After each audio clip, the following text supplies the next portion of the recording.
In this video, we're going to talk about the dish position. This is madness! Why I think it's overrated, what it can and what it cannot do for your handstands. And I will share with you as well how I have my own students train with it. The number of sets, the number of reps, and the variations that I think are the most useful. The term dish refers to a specific body position, which we also call the hollow body or hollow hold position in the words of gymnastics and bodyweight training. It involves lying down on the floor and creating a tight, slightly rounded position that apparently helps us with maintaining balance and achieving good alignment. A lot of people coming to me and talking about the dish position, sometimes thinking that they should do more of it because obviously they don't have their handstand because of their weak core. So surely it has to have some benefits, right? I've spent quite some time summarizing all the reasons why people tend to practice those, as well as everything I could find on Google and ChatGPT in terms of benefits for this position. My hope through this video is that you understand, one, why it's absolutely overrated, but also two, that you get the philosophy, the thought process behind it that hopefully will help you navigate all the cues and techniques and drills you can find about handstands, trying to differentiate correlation from causality. When we are training as adults handstands, we just want to make sure that we are dedicating our time properly to the drills that will actually yield benefits to us. And for that, we need to be picking them smartly and paying attention to whether or not they are deriving any results for us. And so we have to have somehow a scientific approach to the way we gauge things. So first, stability. I quote, "When you tuck your pelvis under, engage your core, and round your upper back, you create a stable and compact shape. This stability allows you to control balance more effectively when you are upside down." Well, there's a few things I like about this first statement. First, the concept of stability. Stability, it's fair to say, is the essence of what we are looking for in handstand. The more stable we are upside down, and the easier it is to balance. Actually, one of the things I said the most frequently to students coming to me is you want to balance something static first before you start adding any movement, which seems to be obvious, but it's not, because I see a lot of people moving their legs with the wall, with a spotter, as they're trying to improve their balancing skills. And the problem with that is that they fail to realize that being able to balance upside down while moving your legs is actually harder than balancing a handstand that doesn't move at all. They're just not practicing with enough mindfulness to realize that, and they're depriving themselves of the opportunity to work better on their fingers by actually involving their legs in the process. So we want to learn to balance stillness first before we start playing with more dynamic versions. And so feeling stable, being more compact obviously helps with us being more still. And the more still we are, and the easier it is to balance. In handstands, I like to say that some students of mine have dancey hips, and I used to have them myself. And dancey hips are hips or a pelvis that tend to be moving too much once you go upside down and tend to create those huge motion that usually take you off balance, whether it's with the wall or without the wall. It's safe to say that for those students, tucking the pelvis in a specific way will actually help them not move as much and therefore improve their chances at holding a handstand. When we tilt the pelvis a certain way, let's say posteriorly tilting the pelvis, tucking our pelvis in, we lock it in position and therefore we're less likely to fall prey to those dancey hips. So again, I like that first statement. However, handstands do not have to be with a posterior pelvic tilt. There's plenty of positions that actually require either something more neutral or even an arch, God forbid, in your lower back and an anterior pelvic tilt. Worse than that, chasing a posterior pelvic tilt at all costs may be detrimental for those of you who have closed shoulders. And for more information about closed shoulders, I invite you to check my video just about that. When we have closed shoulders, we cannot align the pelvis optimally over the shoulders. So that pelvis ends up dragging us down towards the floor, rather than helping us go into a position that can be held upside down, which is not necessarily a problem, but posteriorly tilting the pelvis, having a pelvis that's not properly aligned, is actually gonna make things even harder.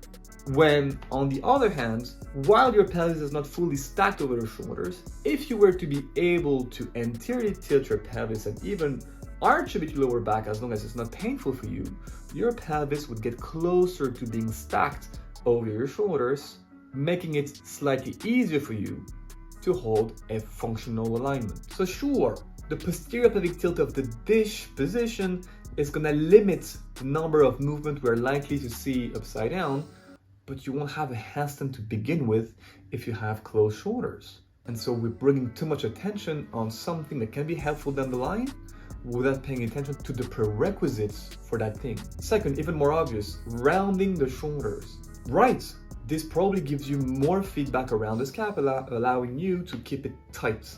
But flip that position vertically and tell me if you see a handstand or what kind of a handstand you see. Even if you're a beginner, you can tell that this position mechanically is hard/impossible to hold. Do you see what we're doing here? We're starting to question the essence of assertions which are being thrown everywhere. Trust me when I say this, the students I have seen over the last 10 years I've been doing this that progress the fastest are those who question the why behind what we're doing. Second alleged benefit of the dish position: alignment. I quote, "The dish position promotes proper alignment in a handstand. It helps align your shoulders, your hips, and your feet vertically, reducing any arching in the lower back or overarching in the shoulders, which could lead to instability and injury." Let's start with the element of truth here, the arching of the lower back. The dish has you glue the lower back against the floor thanks to your posterior pelvic tilt. It should prevent you from arching and, when it comes to injury, falling by surprise into a bridge you cannot hold, for which I would rather you work first on your bailing mechanism so that you never have to bridge, and on your body awareness so that you know when you're on the verge of doing so, rather than practicing 1000 reps of dish position. But now let's go to the part that is a bit more problematic. Dish position doesn't have an alignment between the shoulders, the hips, and the feet.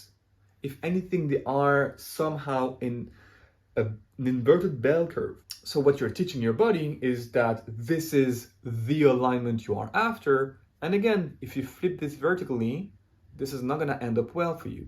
It's also confusing because it makes you think that as long as you have feet over shoulders and pelvis over shoulders, you have a handstand. And while you're getting closer to it, it's actually not true, because again, we can have handstands in which the pelvis is not aligned over the shoulders at all. We can have handstands in which the feet are not aligned over the pelvis at all.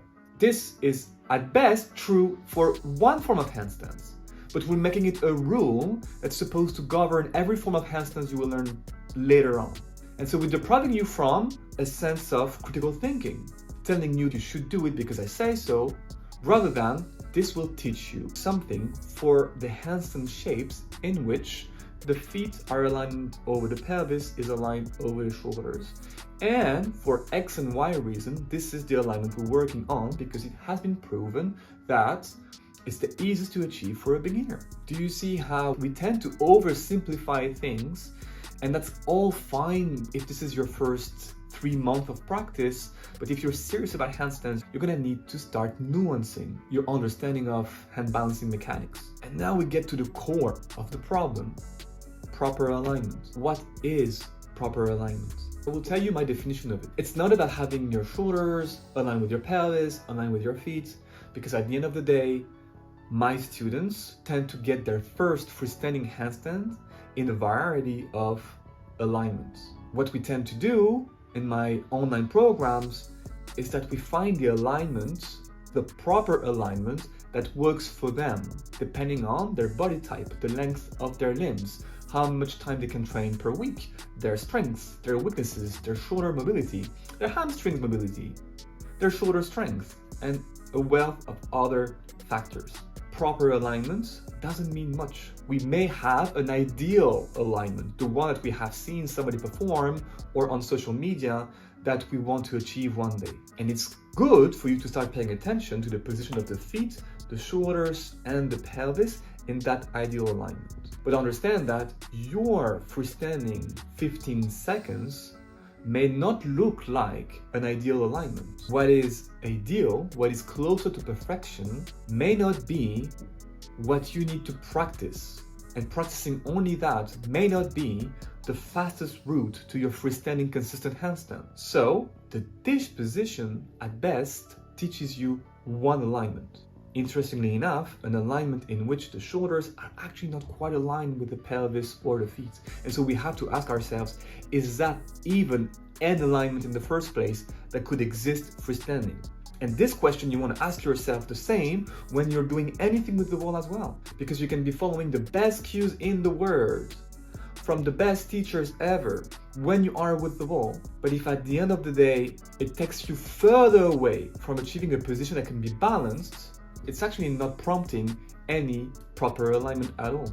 Proper alignment in my dictionary means something that you will be able to balance better and better freestanding tomorrow.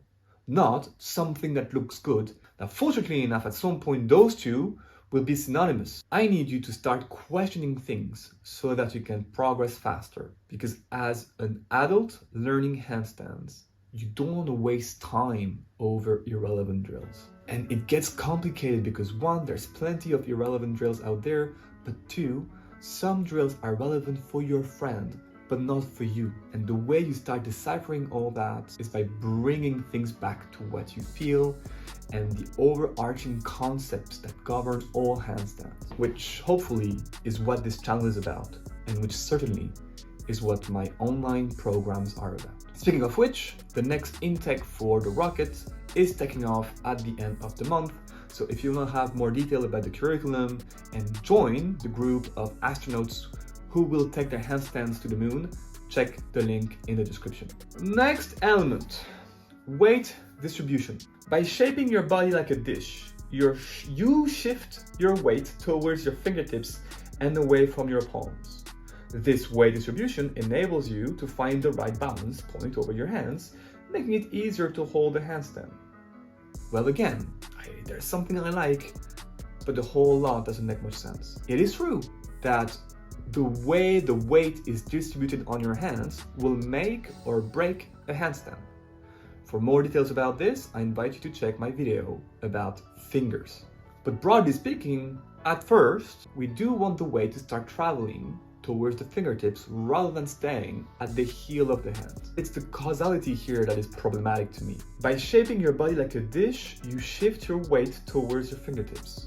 Is that so? Perform 3 sets of hollow holds on the floor and then go chest to the wall, or even back to the wall, and start shaping your body like a dish. And tell me if the weight travels towards the fingertips, and tell me this is the most efficient way to make this happen. If anything, when I do it chest to the wall, the weight travels away from our hands back onto my feet.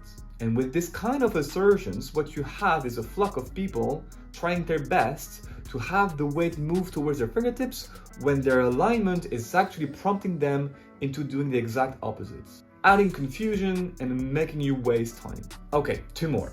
Muscle engagement. The dish position engages various core muscles. This engagement provides additional support and strength to maintain the handstand. Again, I have talked about the core before. I will say what I have said in the past. The core has become a recurring joke in between all the decent hand balancing teachers out there, and there are plenty of them.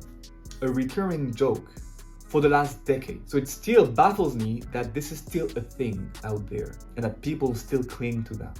Does mastering some form of intra-abdominal pressure help you maintain a dish-like position upside down? Yes, probably. But who said that your core was weak in the first place? Just because you can't hold a handstand doesn't mean your core is weak. Just because you try not to arch and you end up arching doesn't mean your core is weak. It may have much more to do with your body awareness and whether or not you're doing the right drills for you to improve that body awareness in the first place. And just because you don't arch doesn't mean you will have your handstand. Actually, you may have your handstand one day if you stop overthinking the arching, especially if you have closed shoulders. So all those core drills, great if you want to work on your core, but why are you working on your core in the first place? 1, are you sure you need to work on it? 2, are you sure it's weak? 3, are you sure it's not strong enough for the context of handstands in the first place? Last of the list, progression. Mastering this position is often a fundamental step in learning handstands. It helps beginners develop the necessary body awareness and strength before attempting a full handstand. Pause just there. You need much more than body awareness and strength to jump from a dish position on the floor to a freestanding handstand. I'm gonna question those 2 elements here. Body awareness and strength. Strength. What kind of strength are you building? And is that the kind of strength you need for handstands? You're gonna be on your hands for extended periods of time. You don't need a stronger core. You need a strong upper body. And you also need some decent strength in the lower body to be able to propel yourself up and down and absorb the shock of the landing that you will repeatedly go through. But when it comes to the upper body, it's more about the scapula, it's more about the shoulder strength and resilience, it's more about your wrist prehab than it is about your core. So the hollow hold doesn't work efficiently on the strength you need to develop upside down. And the best thing you can do to develop the strength required to hold a handstand is actually to go against the wall rather than spend too much time on the floor. Body awareness in handstands is actually quite tricky because when we go upside down and we have so many things to think of, we tend to lose our frame of references and we tend to become a bit stupid. We lose 50% of our IQ once we get upside down. Things that are easy to do when you stand up become obscure once we are head down. The best piece of advice I can give you is that you have to stop doing things the perfect way for you to develop body awareness, because you will not do them perfectly once you start complexifying the context in which you do them. You can open your shoulders perfectly if you're seated in your living room, but it's going to become a different story once you are back to the wall, and even harder once you are chest to the wall, and even harder once you are freestanding, and even harder once you are freestanding and tired, and all the more harder if you are freestanding in front of people. You will never create something perfect and only do that because you've been practicing it in one specific drill. You will make mistakes, and to know that you're making those mistakes, you have to experience what they feel like. We don't improve our body awareness by holding one position and hoping it will stick with us. We develop body awareness going into and out of that position that we have recognized as being superior. If I want to have open shoulders, I need to learn what it feels like to have closed shoulders. I need to learn what it feels like to go from closed shoulders to open shoulders. Holding a static position, always the same, will not teach you about body awareness. It will teach you the sensations associated with holding one position. But body awareness is about you getting into and out of that and seeing where things can go wrong. What does it feel like if I hold a dish position with the wall and my pelvis starts tilting without me wanting? Can I feel it happening? Can I bring it back to where it's supposed to be? Can I anticipate it as it starts happening? And the same applies to your shoulders. You will have beautiful body awareness if you put yourself in positions in which your shoulders are in the wrong position, and you learn what it feels like when it's wrong, and you know why it's wrong, and you learn how to bring them back to where they should be, and you know why this position is where they should have been. This is how you practice smartly body awareness in handstands. And this is why the hollow hold is a bit mystified, but doesn't deserve all the attention it gets. So the way I have my students practice it is getting into and out of it, for sure, to feel what it feels like to be isolating the body areas involved in the dish position. Should it be necessary for them upside down to get closer to that, which, as we have seen, is not the only way at all to hold a handstand. I also like this drill because it forces you, when it's done properly, to muster a lot of tension in your body. By squeezing the feet together and elevating the shoulders and reaching for the wall behind you, you learn to really Put your body in a still, silent position, and the more silent your handstand, and the easier your first 5-10 seconds will be to get. So it's a good habit to form, but it's absolutely not to make their core stronger, it's absolutely not to teach them about alignment, and it's far from being the best option to make them better about body awareness. And so I hope that through this video, you understood the way I would invite you to start questioning what you hear and read about hand balancing, hoping that this allows you to progress faster on your journey. Any question, drop them below, and I will see you soon.